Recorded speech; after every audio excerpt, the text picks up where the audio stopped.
With the Giants slowly but surely slipping completely out of contention, our attention turns to 2025. Who are the best free agent fits for the Giants? Juan Soto notwithstanding. What are the cases for and against keeping Farhan Zaidi for a 7th season? We'll get into it next.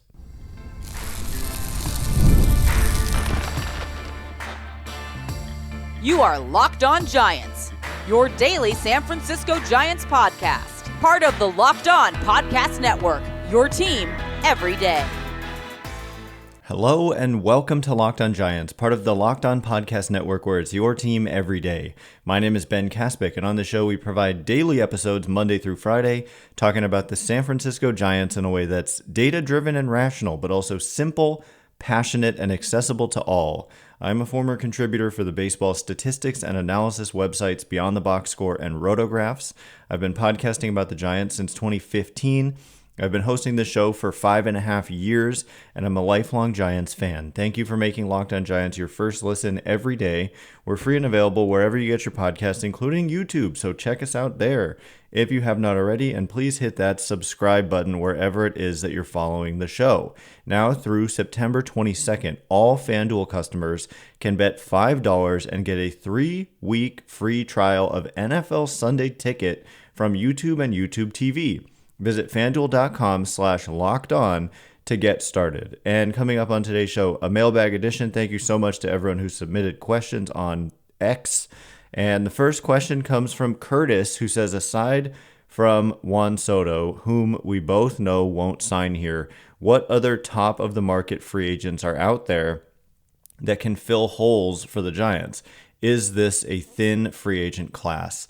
And so finally, for the first time, we do start talking about the 2024-2025 free agent class. It's been a season we were focused on the Giants trying to make the playoffs, but like I said, it's becoming a extreme long shot here with 30 games remaining. And so I've looked through the free agent class. I've obviously done it before, but I looked through again today, and it is a thin free agent class. And when you talk about impact players, like the ones really, I mean, you can look at when you're saying not Juan Soto, you can look at the catcher position. I really don't see anyone at all who is impact. Plus the Giants have Patrick Bailey, so there's no hole there. At first base, Lamont Wade Jr. has done a nice job and is under team control. And so there's a lot of positions here. I don't really see the Giants as having holes as much as they have positions where they could afford to upgrade. Like, is second base a hole? You know, Thairo Estrada has been a pretty solid player in his time here. This has not been a good year for him, but is second base a hole? I wouldn't say so, but also they could afford to upgrade. Is first base a hole with Lamont Wade Jr.? And Wilmer Flores probably opting into his side of the contract there and coming back next year and forming a platoon there. Is that a hole? I wouldn't necessarily say so, but could they afford to upgrade? Yes. And then you look at who's available there, and the headliner is Pete Alonso, and also on the list is Christian Walker, currently of the Arizona Diamondbacks, and Rhys Hoskins has a player option. He hasn't had a good year in Milwaukee, so he probably picks up that player option, and Cody Bellinger can opt out of the remaining 2 years and $50 million on his contract. And so, you know, Pete Alonso really stands out. This is a guy who's hit 53 homers in a season. That was his rookie season. He's hit 37 homers in a season, 40 homers, 46 last year. This year he's only got 27 with a month left, but he'll probably end up with around 35. So, you know, a perennial 35 to 50, you know, homer player. Thing is, he's not a very good defender at first base, racking up consistently poor defense. According to StatCast, defensive runs saved is a little more mixed on him, but the StatCast metrics are pretty universally down on Pete Alonso as a defender at first base. And so you definitely would be upgrading offensively. This is a guy who just has a ton of power. He's hit 219 home runs in his 6-year career spanning 815 games. So that would be a huge, middle of the order presence. Thing is, I think he's from Florida. He went to school in Florida, plays for the Mets. I just don't know that he is, like, when we're talking about who would sign here, I don't know that he would. And Christian Walker, maybe. He is older. Pete Alonso is 30. Pete Alonso is 29, but he'll turn 30 in December. But, I like Pete Alonso. It's just you have a couple players, and then you'd have to figure out what to do with them.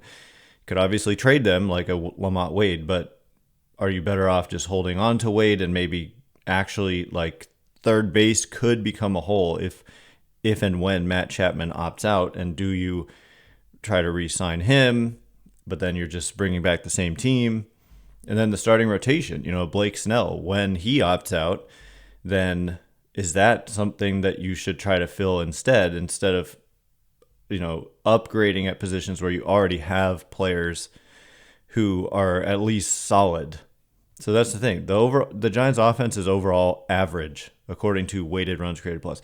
Christian Walker turns 34 in March, but he's been kind of a beast and is better defensively than Pete Alonso. Like, you can make a case that Christian Walker is a better player than Pete Alonso, even though he's not as good offensively.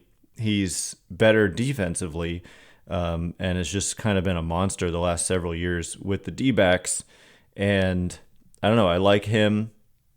And yeah, I mean, he's been a very good defender by outs above average, like one of the best in baseball. I mean, my goodness, and defensive runs saved. Really good defensive numbers for Christian Walker. But he's 34, and so, in some ways that's a good thing, because he, it wouldn't take a super long-term deal to sign him. And so he could make some sense as a right-handed impact first baseman. At second base, again, same thing. Like I said with Thairo Estrada, there's Gleyber Torres, who's only going to be entering his age 28 season. So could you afford to upgrade there? Yes. Gleyber Torres, probably. I mean, he's not having a good year, though, if you look at the numbers for Gleyber Torres. But previously, he's been a very good player. So there's a possibility, but it's not kind of the impact you were mentioning.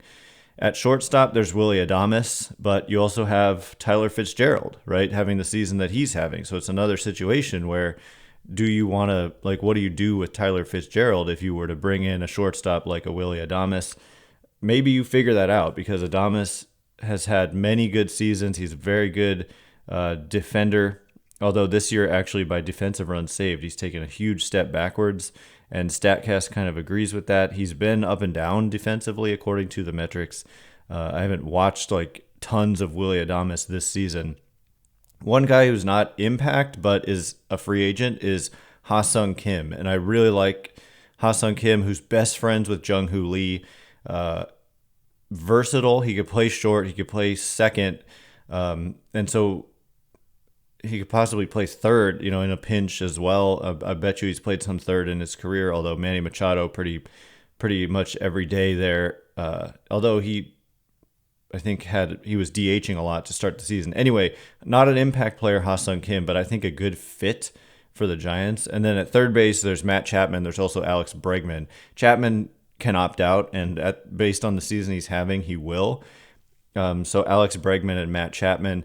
So really, as I look through this, I've convinced myself they should really do what they've done every year, and that is try to go all out on signing the top free agent bat, and it's easily Juan Soto.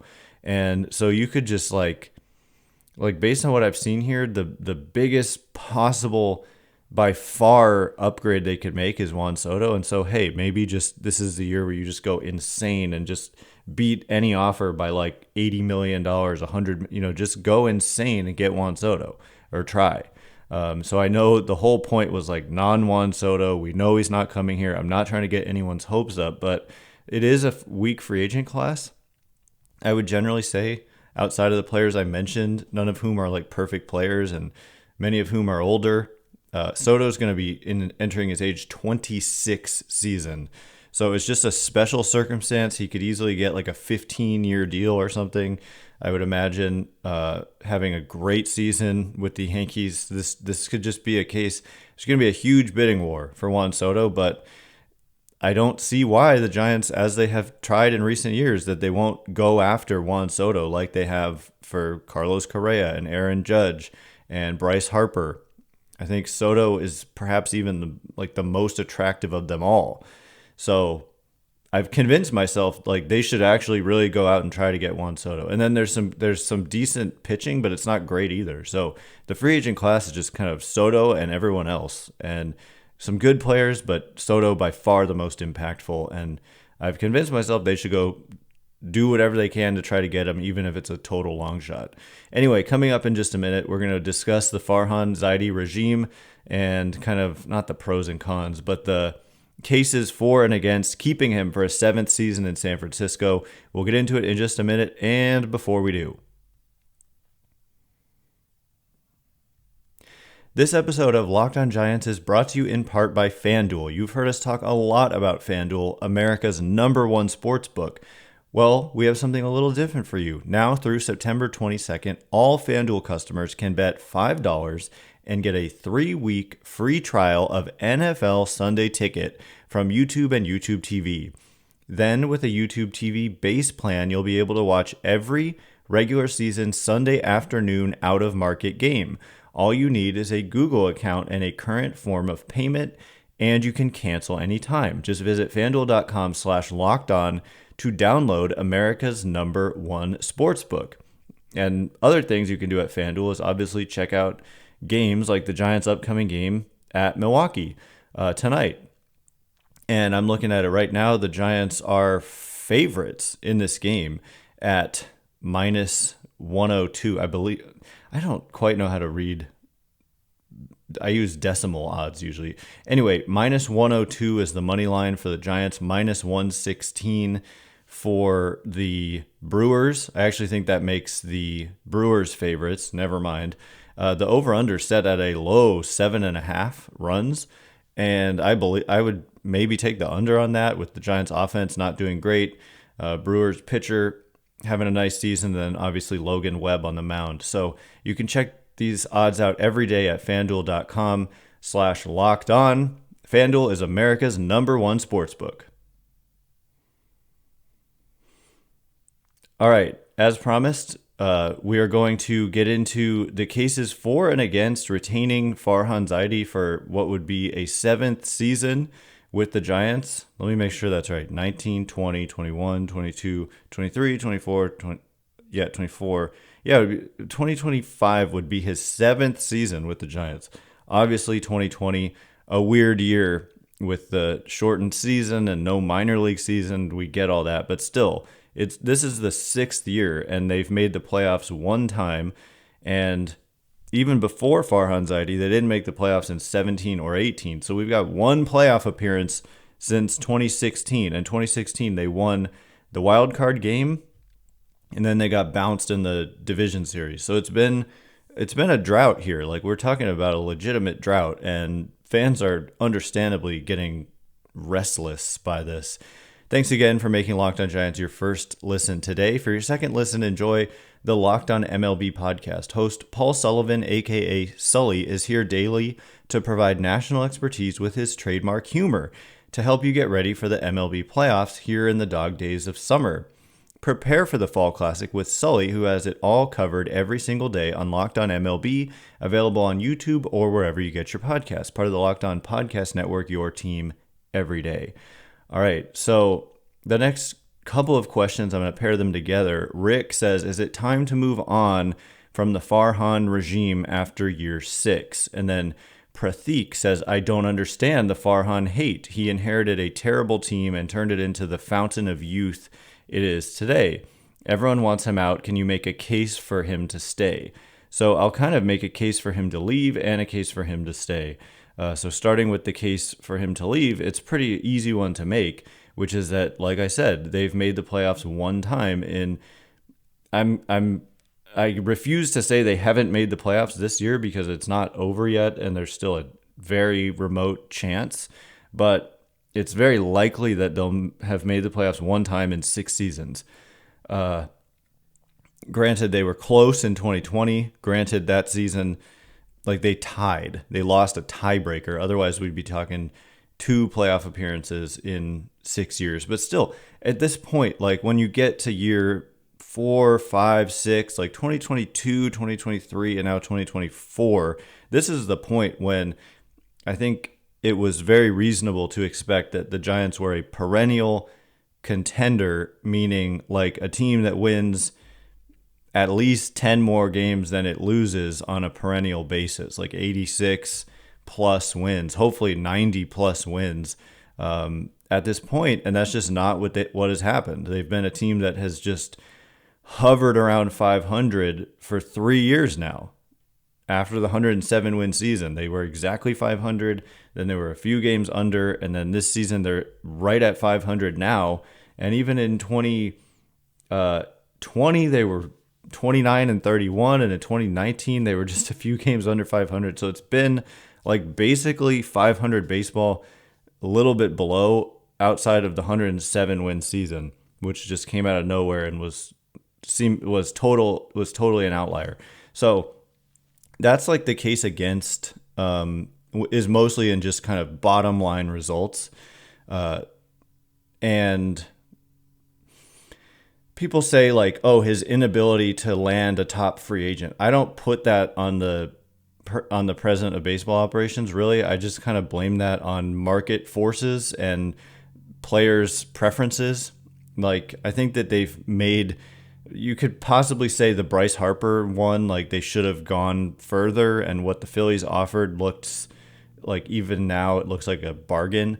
And so like you could say that they didn't offer enough there. But for Aaron Judge, they reportedly made the same offer that the Yankees made for Shohei Ohtani. They made the same offer that the Dodgers made for Carlos Correa. They made an offer that he accepted, and it was just a freak thing that he didn't end up here, given that he failed his physical, ended up taking $150 million less later on. So it wasn't just a Giants thing. The Mets also failed his physical after he agreed to a even lower deal than what the Giants initially agreed to.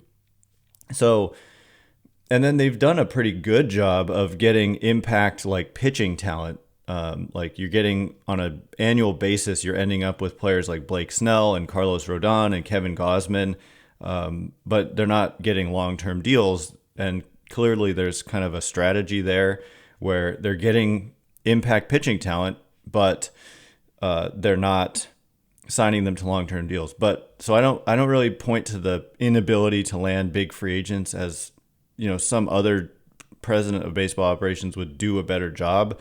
Like, if they're not offering enough money, that's more on ownership, I would say. Like, if ownership really wants the player, they're the ones writing the checks, right? It's not Farhan Zaidi's money.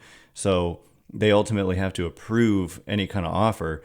And but then the final piece of the puzzle here is drafting and developing talent. And you could definitely, like, farm system rankings haven't been too kind to the Giants, but at the same time, guys like Logan Webb, who by the way, was not drafted by this regime, neither was Elliot Ramos, neither was Luis Matos, neither was Marco Luciano, a couple of those being international signings, not draftees. But in terms of this regime's draftees, we have finally started to see some of those guys, but you could definitely say like they just haven't developed impact talent yet.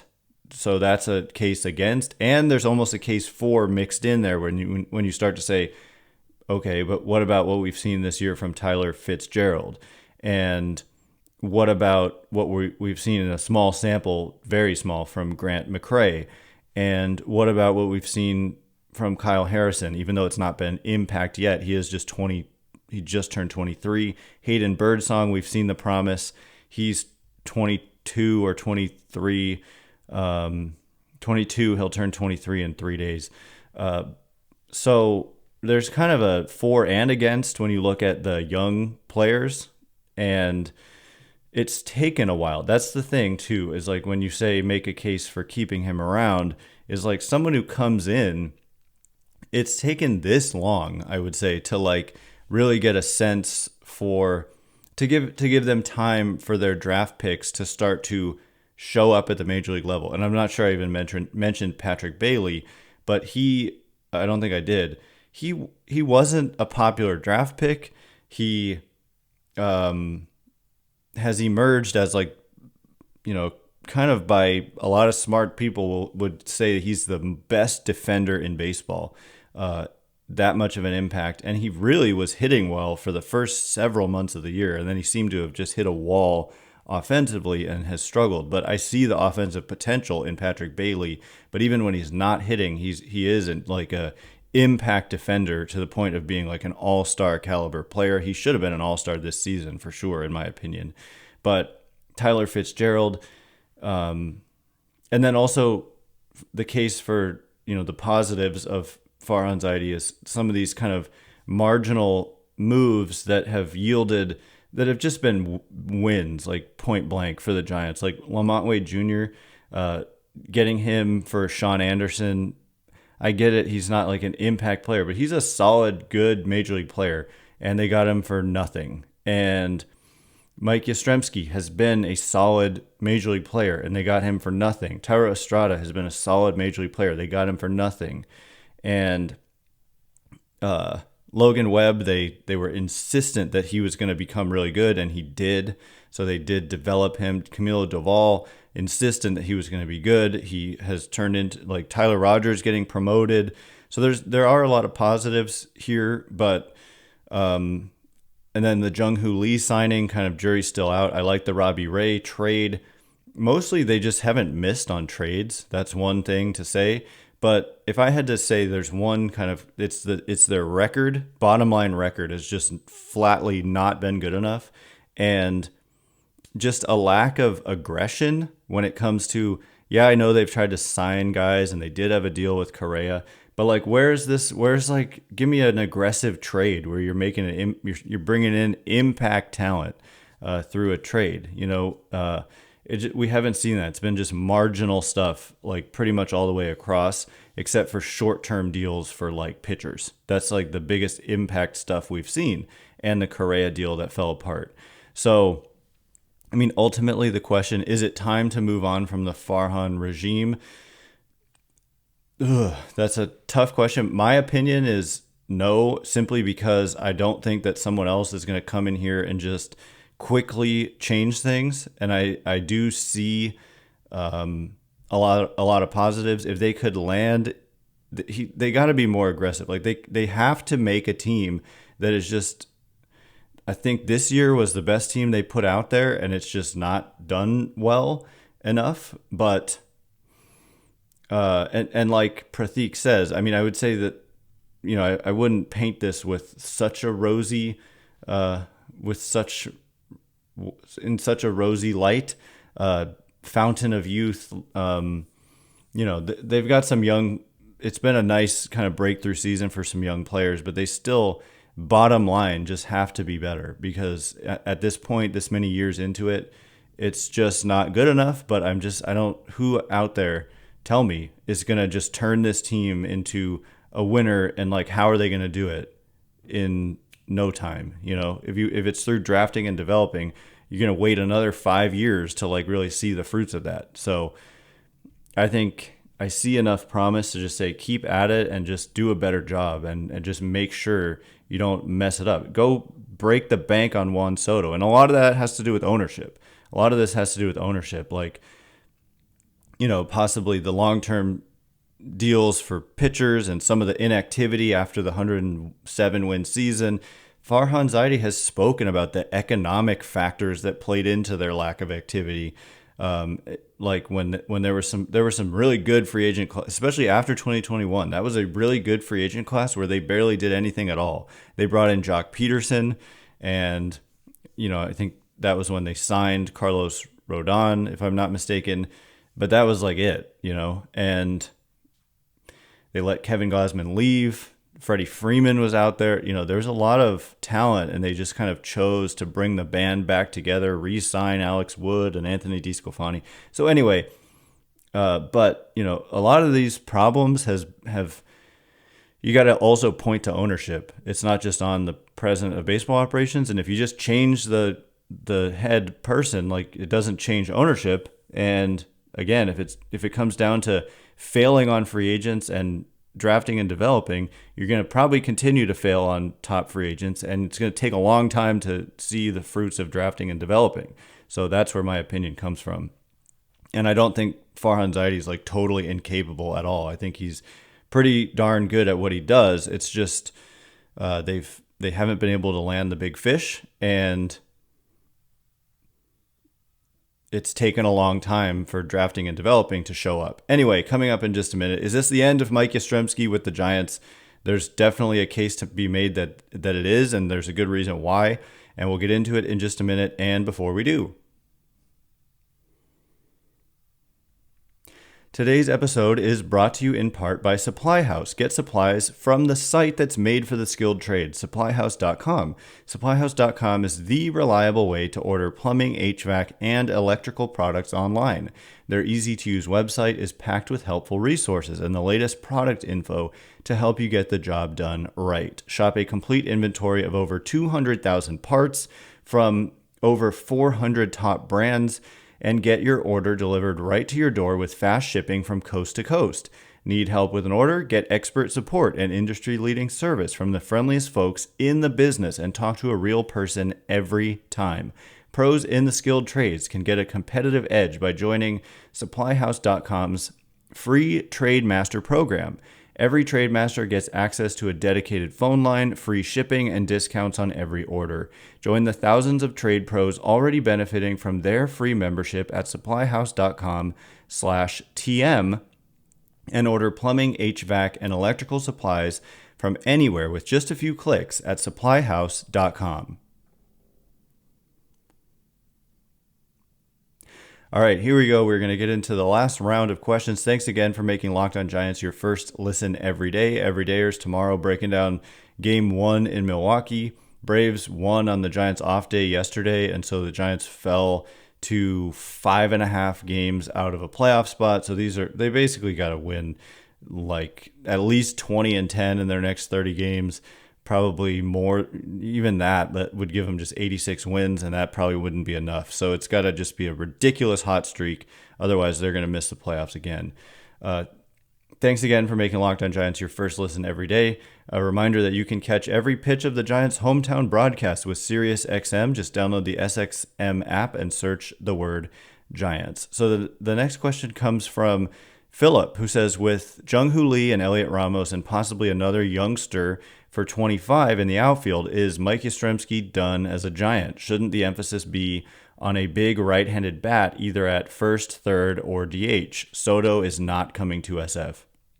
So a lot packed in here. I did discuss this yesterday on the show. I know not everyone listens every day. We are here Monday through Friday, but I did kind of make the exact case you're making here that, I mean, for me, the other youngster is Grant McCray, who's impressed me enough. I know he's struck out like 40% of the time, but we're going to keep seeing him for another month or so. And so it depends on how that goes. But, when I talk about positions they could upgrade, let's just say Grant McCray really struggles and doesn't look like someone who warrants an opening day spot in 2025.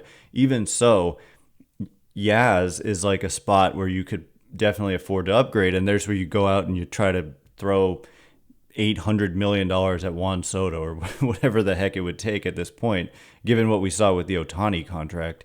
And Soto being just 26 going into like his age 26 season, it's kind of unprecedented given his talent as well.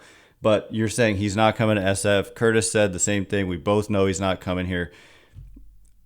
Just try anyway, and I think they will, because looking at the rest of the free agent class, like I said, where else there's not Pete Alonso, yeah, he'll give you offense, but he's going to hurt you defensively.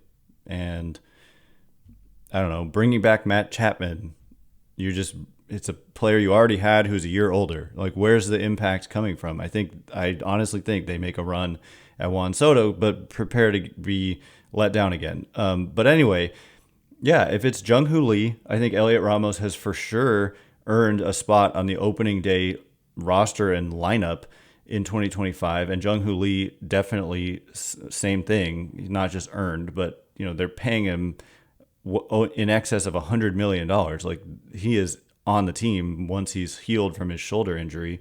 And then if it's a guy like Grant McCray, then tendering a contract to Yastrzemski when you're going to owe him like $10 million in arbitration doesn't make a lot of sense if he's not a starter for you.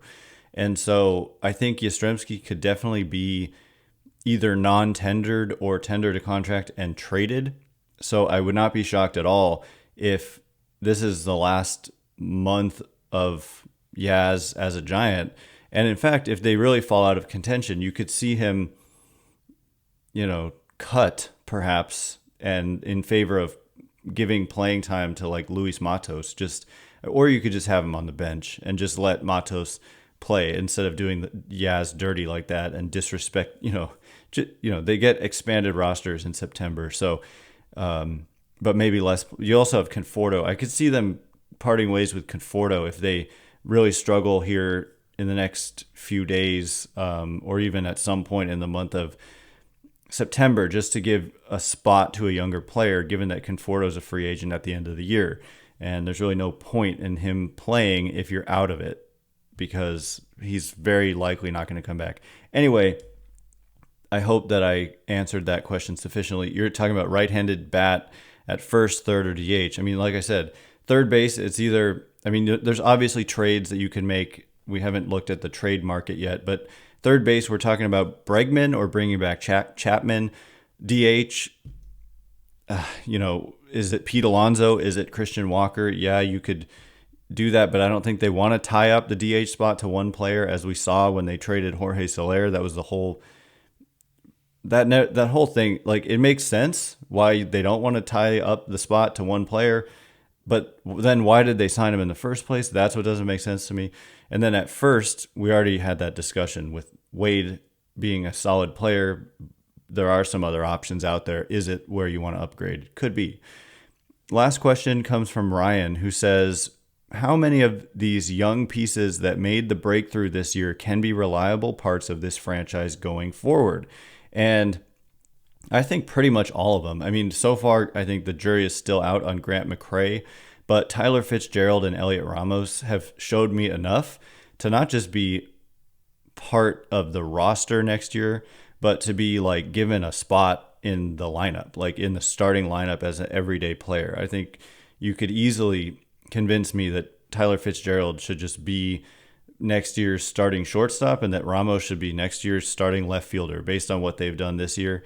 And then you could also convince me that Hayden Birdsong has earned a spot in the rotation. I know he's been up and down, but still a strikeout rate of 28%. And the stuff has just been very impressive. And then Kyle Harrison, obviously, I think has earned, like, he's been about a league average major league starter this year and last year.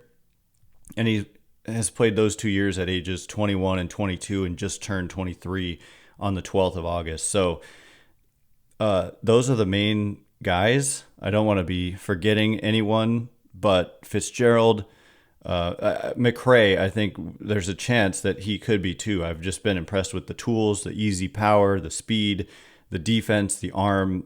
I want to see more of him, but yeah, that's quite a few young players breaking through, and that's been the biggest positive of the season for sure. If they miss the playoffs, there's still a silver lining here, and it was those players, specifically Fitzgerald and Ramos, breaking out on the offensive side. That's 2/9 of your lineup, and they haven't had any success developing position players into everyday players. And Patrick Bailey was one last year, so there's a third of your lineup basically in the last couple of years, young talent breaking through at the major league level.